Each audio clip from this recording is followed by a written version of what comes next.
Hi, everyone, and thank you for joining us. I'm Ron Corning with FWD DFW together with the Dallas Morning News. And we are shedding a spotlight on the United Way and the way in which they have found a united way forward for our community, particularly with healthcare technologies. They have launched and have completed their first ever United Way Health Innovation Technology Challenge. Among them, 5 big money winners, but all of the 10 finalists have walked away with something that will help move them forward in our community. Susan Hoff is here. She is the Chief Strategy and Impact Officer with United Way. Susan, we've known each other for a while and talked about your work in the community, but I find this particularly fascinating in so many ways. And we have our 5 big winners on standby, and you and I are going to talk to them coming up here in just a moment. But this challenge was a way in which you could bring healthcare systems, healthcare innovators together to help the community. What inspired it? Well, what inspired it, honestly, was our partnership with Ann Chow, who is our campaign chair. She's actually just signed on to be our campaign chair for a second year in a row. She is head of AT&T Business. And as part of her campaign, she wanted to make a significant impact in one of our 3 pillars, education, income, and health. And as we looked at the decimation really caused by the pandemic, one of the areas that we knew, of course, was a huge challenge was healthcare. Not only physical healthcare, but also mental health and wellness, particularly for children and youth, as well as adults. And so this challenge was really designed to say, how can we disrupt those old systems and create something transformative that can really make a lasting difference for our community? I want to give just a little preview of one of the winners without mentioning exactly who it is, because I think it does speak to an overarching theme here in terms of where this money's going and how these organizations will help with mental health.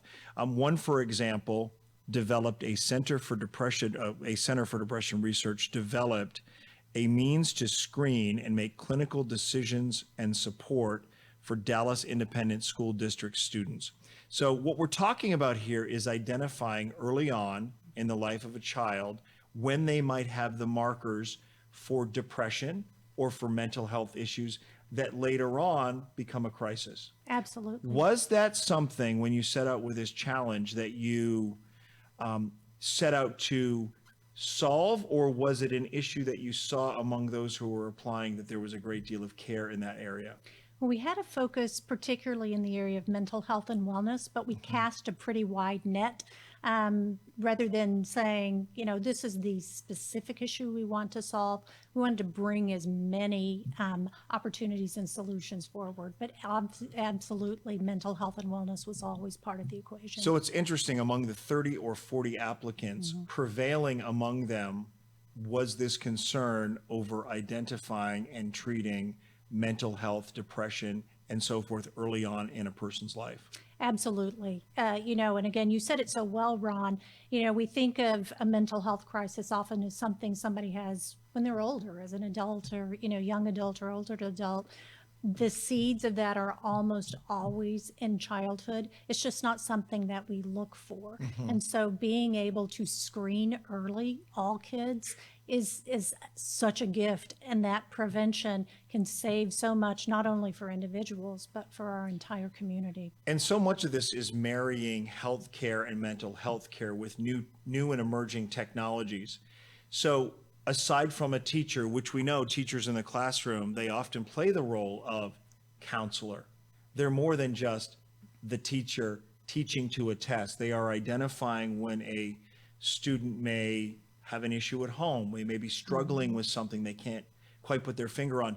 Do you think we've been lagging behind when it comes to taking technology and putting it to work in an effective way to help those teachers on the front line identify students who might be in crisis? Absolutely. I think teachers oftentimes have a knack for seeing that something's wrong or concern, But that's not very scalable. And so taking technology and applying that to solution puts a tool in teachers and healthcare providers' hands that we just haven't had before. So you had $1 million and it was broken up among the entrepreneurial venture category. They got 200,000 apiece, each of those three.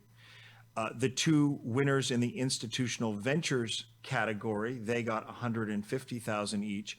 And of that 100,000 that was left over, that was split among the 5 remaining finalists. Correct. In a manner that will also help them grow and achieve. I don't know how to ask this question. I mean, that's a lot of money, but more money could go even further. So I imagine, as I've watched United Way move forward in so many meaningful ways, you're going to grow this campaign. I imagine in years to come, we're going to see that amount of money grow. I expect we will see the amount of money grow, the investment in this arena, as well as the more solutions brought forward. So I think it is catalytic in terms of being able to raise more capital, but also attract more solutions. Yeah, and you'll wonder too, I suppose, as you circle back with some of these organizations and companies that competed for this prize money, even among those 5 finalists who split that 100,000, that could go a very long way for them to really get a footing and continue to make a difference in our community. Absolutely can. And, sometimes having that investment and endorsement from an organization like United Way is something that can attract other resources. It brings other people to the table to say, you legitimize them in a way, really. And the process, how rigorous was it? The process was very rigorous. I mean, we spent a significant amount of time working with a number of healthcare providers and entrepreneurs just to create the application. Then we, once we created the application, got a large number of applicants, honed that down to the finalists, and then we recruited community judges, experts in the field, who reviewed each application and then made recommendations. So it was very rigorous. It was rigorous, it was involved, and it involved a base of experts who volunteered, and you, as you do so well, united them around this cause. And when we come back, you and I will talk more in depth with these winners in both categories about what inspired them with great technology and great means in which to help children especially. We'll be back right after this. To learn more about the United Way Health Innovation Technology Challenge, go to unitedwaydallas.org/health challenge.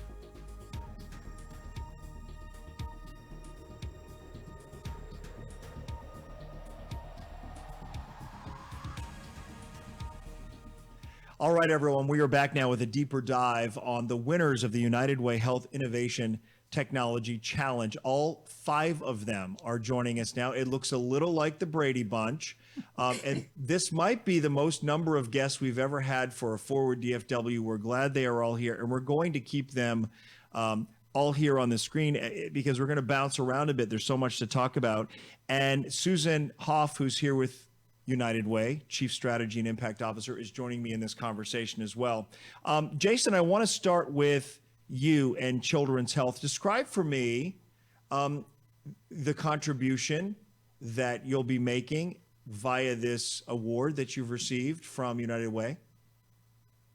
Sure thing. And so first of all, I just want to thank United Way for the award and the partnership as we move forward to make life better for children. Having said that, the project will go to specifically fund additional development of a behavioral health application designed to deliver developmentally appropriate and curated behavioral health content to students ages elementary school all the way up through high school in a way that's meaningful and relevant to them. So would you say that this is a technology that sort of allows you to track in a virtual way and through an algorithm detect when somebody's at risk of certain health crises? Yeah, so the app is really designed for once we've identified those students, and we'll hear a little bit more about that screening process here in a moment.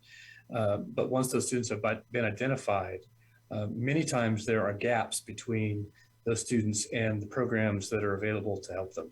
And so we want to begin to close those gaps. And one way to do that is to provide easily accessible, culturally relevant content and means of delivery for that content that is helpful to them. And so using an app is some way that is ubiquitous in our society. It's certainly students are readily using those things already in their daily lives. And so in that way, we can provide this amazing content that our team has developed for them in a way that makes sense for them. So Jason, Children's Health won in the category of institutional ventures, as did Parkland Health and Hospital System. And Dr. Michael Horn is here with us as well. And your technology, it would appear, Dr. Horn, is also about identifying and helping adolescents who are at highest risk of what exactly? Yeah, we know that 70% of youth across the United States who are in the juvenile justice system have a diagnosable mental health disorder. And unfortunately, 50% of lifelong mental health disorders begin in youth by age 14. And so what we're trying to do across Parkland Health and Hospital System, the Parkland Center for Clinical Innovation, and SuperBetter is really combine the power of technology to identify those needs and certainly pinpoint adolescents who are most vulnerable within communities across Dallas County, and really the power of people helping to employ and really activate resiliency skills and competencies in our youth, such that ultimately they can lead healthy, happy, and productive of lives. And we believe that certainly by making that combination, ultimately we can begin to really help our youth, particularly those who are most vulnerable, navigate life across the many contexts that they will find themselves. It sounds like what you're saying is the earlier you identify, and Susan and I talked about this, a mental health issue with young people, the easier it is to treat, the more resilient they are and are able to resume a life that is healthy and prosperous, as opposed to later in life when their health crises, or I should say their mental health issue, becomes a crisis. That's correct. Parkland has been around since 1894, and I would say in our effort to provide quality and compassionate care to those across the county and certainly our most vulnerable communities, we recognize that a lot of that focus has been on adults. However, where we need to really move more strategically is more downstream, focusing on youth, helping to identify their needs early, helping to empower them and embed them in the conditions in which they can certainly assume more agency over their lives and ultimately lead to a path where they can achieve the type of success they deserve and want. Diana Smoot, I want to bring you in on this conversation because when I read what Green Light Vital Signs 6 has done at UT Southwestern Center for Depression Research and Clinical Care, there's some overlap here, right, in terms of what Dr. Horn is talking about. And I find that interesting in that you both competed for this award money, and yet in many ways you decided to forego competition for the sake of communicating with each other in light of your having benefited from this award. You've decided to communicate with each other about these important issues. There's no competition when it comes to the well-being or the mission that each of you have set out. You're absolutely correct. And, Dr. Horn was talking about children and how important it is that we identify if there's mental health concerns. We know if there are mental health concerns, that child is not only struggling at home, they're also going to bring that into the classroom with them. And so now we not only have their health and their well-being impacted, but their academic success and potentially their future is impacted as well. And so it's just really critical that we come together as a community, leverage our collective experience and our collective, tools and resources so that we do better by the kids in our community.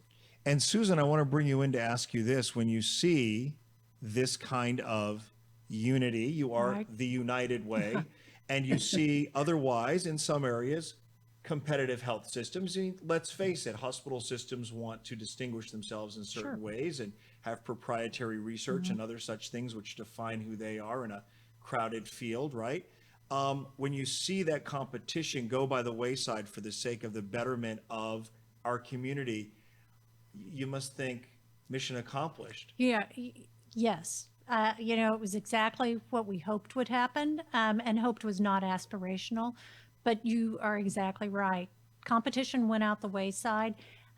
Although I would say, competition does probably breed excellence. And so these folks probably gigged each other on in some ways, but we are getting to much, much better solutions collaboratively. Well, Beth Carls, I want to bring you in on the conversation as well with 117 Media, because you as well with Rethink It is a digital mental health platform which combines multiple tools for 6th to 12th grade students to better process their emotions, better understand their behaviors, navigate life through all of those things. I'm wondering, now that the money has been awarded and you're on this panel and you've communicated separately outside of this podcast, have you learned from the others? Have you cross-communicated, shared ideas, and what have you benefited from in that way? Well, I think once the winners were announced, I actually did some research on my own. We haven't actually talked to each other, but one of the things that we'll be implementing is a personalized solution for each of the 8 schools that we go into. And I'm sure many of these services will already be there. So we need to figure out the best way to work together. Absolutely. Dr. Aaron Enton, I don't mean to save you here until the very last. It's not that you're an outlier in any way, because you're also providing technology for something that's incredibly unique. And we've actually tackled this subject here before, and that is the importance of eye health and eyesight. Explain to me with Insight Optics what your main objective and mission is.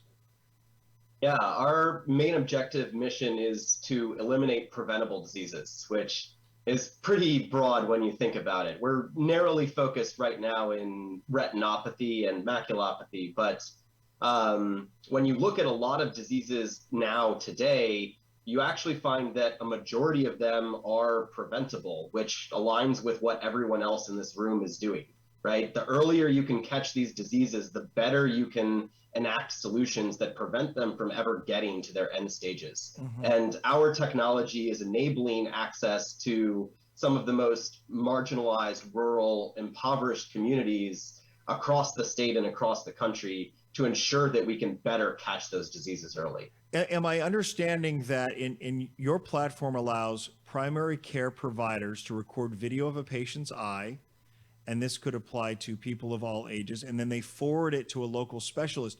So is this meant for people who are in communities where they don't have equal access to specialized care for optometry or ophthalmology? Absolutely. Especially in communities where there's limited access to specialty care, we can have an enormous impact in those. One of the things that we do to really differentiate ourselves in this space is provide computer vision and machine learning in real time to the individuals who are conducting the original capture, so that they know that they're conducting this exam at the same level that a specialist would, and can send that exam knowing that they've got the right content and that it's of a diagnosable quality. I'm also wondering, and I don't know who can speak to this, but is there a correlation? I'm gathering there might be a correlation between a young person in school who has an undiagnosed problem with their eyesight, and that could lend itself to feeling left out, not being able to function at the level or at their full potential. That could lead to depression and any number of other issues that we've already touched upon. Is that a fair assessment? Absolutely. Yeah. Who would like to speak to that? Dr. Horn? Yes, certainly what I'm seeing in healthcare, but also as a former educator, there are countless cases well documented of the kind of barriers that exist in schools that prevent children from accessing content and certainly integrate themselves into the classroom environment. Unfortunately, those cases are exacerbated in communities that are under-resourced, where they simply lack really all of the resources that we would want, whether it be eye care, certainly access to medical providers for diagnosing those needs. And so the tools that we can employ and certainly utilizing technology really, I think, is a game changer for helping communities who have been locked out and left out of the equation from actively participating in ways that they deserve and want to. Well, congratulations to all of you for the awards and for the work you've already done. And we can't wait to circle back and see the progress you've made and the difference that it makes with the help of United Way. We appreciate it. To all of you, thank you. Thanks. Thank you so much. Thank you. And Thank you. you bet. And we'll be back with a final word from Susan Hoff and the United Way right after this. To learn more about the United Way Health Innovation Technology Challenge, go to unitedwaydallas.org/health challenge. And we are back to wrap things up with Susan Hoff of the United Way. And I don't know how to process all of that except to say, nice job. Well, thank you. I mean, the credit goes to those entrepreneurs and healthcare providers. You see the work, it's amazing. And you see the need in our community. And, I think that is the main role of United Way, is bringing people together, focused on key issues, and in this instance, really making transformational change in the area of health. But you see how that impacts the rest of our lives too. Health, whether it's mental health or physical health, also impacts children's education and long-term outcomes in life. That's what we're all about. Identifying problems early on, having access, equal access to healthcare. And that's the one thing to say about technology, virtual technology, that, as we were saying with Insight Optics, their ability to diagnose problems for children who might be in marginalized or rural areas of our country. And the way in which they're able to articulate their mission, I can see how they stood out and took home the money. Yep, absolutely. I mean, these are 5 amazing winners. And the other finalists were fantastic too. Of course. What I'd say is, who has that next great idea? Because they're probably out there right now, and we'd like to hear from them too. And I was going to say, let's leave it with that, because it's sort of like the State Fair of Texas. The day it shuts down, they take a day off and they start planning for next year. So in planning for next year, what is your biggest hope? What's your biggest dream and vision for this next year? Well, I think our biggest hope is that more investors will come to the table and see the importance of helping make these prizes a reality, and that more innovators, whether they are in the healthcare system or in the entrepreneurial set, are going to come to the table and see this is a viable place to grow your idea, test it out, and really bring it to scale. Well, I hope they're watching and I hope they're inspired. Susan, thank you for all the work you do with United Way. We appreciate it. And thank you for watching as well. I'm Ron Corning. We'll see you next time for Forward DFW, together with the Dallas Morning News.